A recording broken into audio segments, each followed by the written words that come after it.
कभी सोचा है आखिर अर्थशास्त्री इतने यकीन से ये कैसे कह देते हैं कि भाई टैक्स में कटौती कर दो तो अर्थव्यवस्था को बढ़ावा मिल जाएगा, या फिर ब्याज दरें बढ़ाओ तो महंगाई कम हो जाएगी। ये देखिए सिर्फ अंदाजे नहीं हैं, बल्कि इसके पीछे एक बहुत ही पावरफुल टूल है, और आज हम उसी के बारे में बात करेंगे। एक ऐसा टूल जो इकोनॉमिक आइडियाज को, मतलब विचारों को, ठोस सबूत में बदल देता है। अच्छा, चलिए इसे एक बहुत ही सीधे साधे सवाल से समझते हैं। जब किसी की आमदनी बढ़ती है तो ये तो जाहिर सी बात है कि उसका खर्च भी बढ़ता है, पर सवाल ये है कि ठीक ठीक कितना बढ़ता है? क्या इसका कोई एक पक्का जवाब हो सकता है? बस यही वो सवाल है जो हमें आज के सफर पर आगे ले जाएगा। तो सबसे पहले ये समझना जरूरी है कि इकोनॉमिक दुनिया में ना, विचारों और असलियत के बीच एक गैप होता है, एक फासला होता है। देखिए, सिद्धांत हमें बस एक दिशा दिखाते हैं, लेकिन जो असल दुनिया है वो कहीं ज्यादा पेचीदा होती है। जैसे एक थ्योरी कहती है कि भाई बारिश होगी तो छाते ज्यादा बिकेंगे, बिल्कुल सही बात है, लेकिन असल में कितने ज्यादा बिकेंगे और क्या कीमत का भी कोई असर पड़ेगा, ये सब सवाल असल दुनिया के हैं। तो देखिए, आर्थिक सिद्धांत से हमें बस एक एक जनरल बात पता चलती है, जैसे कि आमदनी बढ़ी तो खर्च भी बढ़ेगा। ये क्या है? ये सिर्फ एक दिशा है, कोई ठोस नंबर नहीं है। लेकिन असल दुनिया तो सवालों से भरी पड़ी है। भाई कितना बढ़ेगा? क्या ये बात हर किसी के लिए सच है? तो सिद्धांत और सच्चाई के बीच की इस खाई को पाटने के लिए ना, हमें एक बहुत मजबूत पुल की जरूरत पड़ती है। और जानते हैं वो पुल क्या है? वो पुल है इकोनॉमेट्रिक्स। जी हाँ, ये एक ऐसा साइंस है और एक आर्ट भी है जो थ्योरी को असल दुनिया के डेटा से जोड़ता है। इकोनॉमेट्रिक्स का अगर शाब्दिक मतलब देखें तो वो है आर्थिक माप। इसको ऐसे समझिए, मान लीजिए आपके पास एक रेसिपी है, वो हो गई आपकी थ्योरी। अब आप असल में किचन में जाते हैं, यानी कि डेटा का इस्तेमाल करते हैं, ये देखने के लिए कि वो डिश सच में बनती भी है या नहीं, और अगर बनती है तो कैसी बनती है। तो इकोनॉमेट्रिक्स यही करता है, ये हमारे विचारों को जांचने लायक बना देता है। और जैसा कि इस शानदार कोट में भी कहा गया है, इकोनोमेट्रिक्स का असली मकसद ही सिद्धांत और असल माप को मिलाना है। और इसमें स्टैटिस्टिकल इन्फरेंस, मतलब सांख्यिकीय अनुमान, एक पुल के पिलर की तरह काम करता है। ये हमें क्या करने में मदद करता है? ये हमें डेटा के एक छोटे से हिस्से को देखकर पूरी बड़ी तस्वीर के बारे में एक पढ़ा लिखा अंदाजा, एक एजुकेटेड गेस लगाने में मदद करता है। ठीक है, तो थ्योरी तो समझ आ गई। अब चलिए इसमें थोड़ा और गहराई से उतरते हैं। इस पूरी प्रक्रिया को समझने के लिए हम एक बहुत ही मशहूर इकोनॉमिक थ्योरी का उदाहरण लेंगे, केन्स की कंजम्पशन थ्योरी। तो किसी भी इकोनॉमिक आइडिया की सच्चाई पता लगाने के लिए ना, ये एक 8 स्टेप का रोड मैप है। आप इसे एक तरह से जासूसी का काम समझ सकते हैं, जहां हम सुराग यानी डेटा का इस्तेमाल करके एक थियरी की तह तक पहुंचते हैं। तो चलिए एक एक करके इन कदमों को देखते हैं। तो step number 1, theory. John Maynard Keynes का आइडिया क्या था? उनका कहना था कि जब लोगों की इनकम बढ़ती है तो उनका खर्चा भी बढ़ता है, लेकिन इनकम में हुई पूरी बढ़ोतरी के बराबर नहीं, बल्कि उससे थोड़ा कम। इसी चीज को मार्जिनल प्रोपेंसिटी टू कंज्यूम या शॉर्ट में एमपीसी कहा जाता है। अब जरा इस पर गौर कीजिए। ये है स्टेप 2, मैथमेटिकल मॉडल। ये क्या कर रहा है?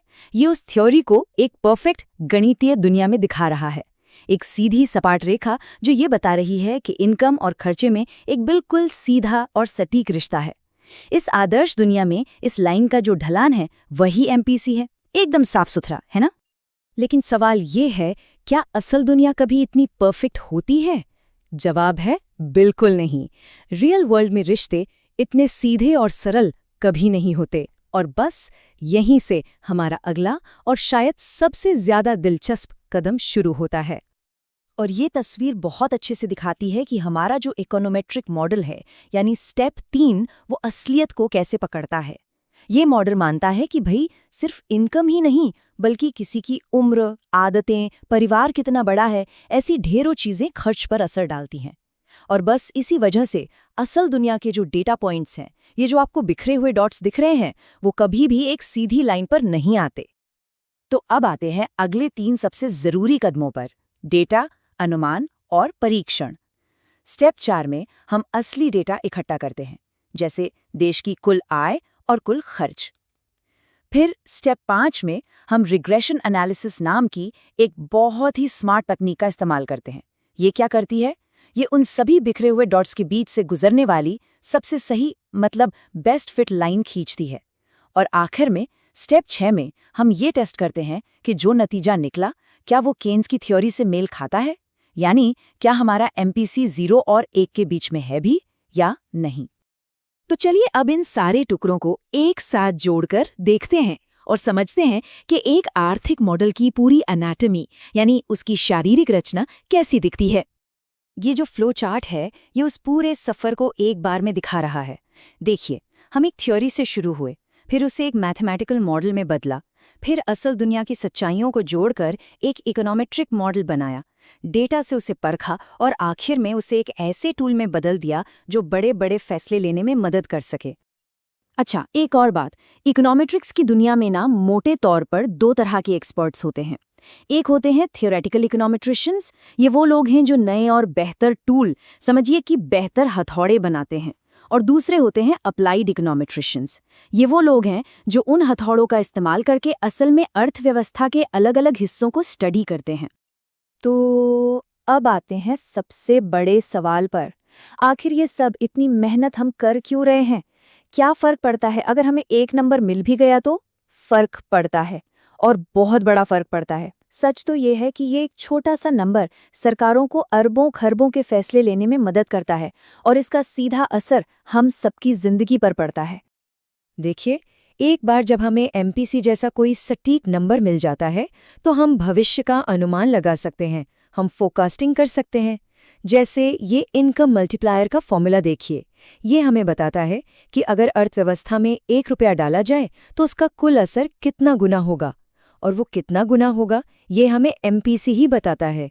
ये एक लहर की तरह है और MPC हमें उस लहर का साइज बताता है।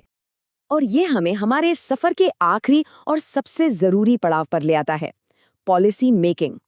MPC को जानने से सरकारें ये अंदाजा लगा सकती हैं कि भाई टैक्स में कटौती करने से लोग कितना ज्यादा खर्च करेंगे, या फिर सरकारी योजनाओं पर खर्च बढ़ाने से अर्थव्यवस्था को कितना बढ़ावा मिलेगा। ये चीज आर्थिक फैसलों को सिर्फ अंदाजों से निकालकर सबूतों पर आधारित एक विज्ञान बना देती है। तो इकोनॉमेट्रिक्स वो शानदार टूल है जो हमें आर्थिक दुनिया को सिर्फ देखने ही नहीं बल्कि उसे नापने, समझने और शायद बेहतर बनाने की ताकत देता है। ये विचारों को एक्शन में बदलता है। तो अब सोचने वाली बात यह है कि अगर ये टूल किसी के पास हो तो वो किस आर्थिक सच्चाई को परखना चाहेगा।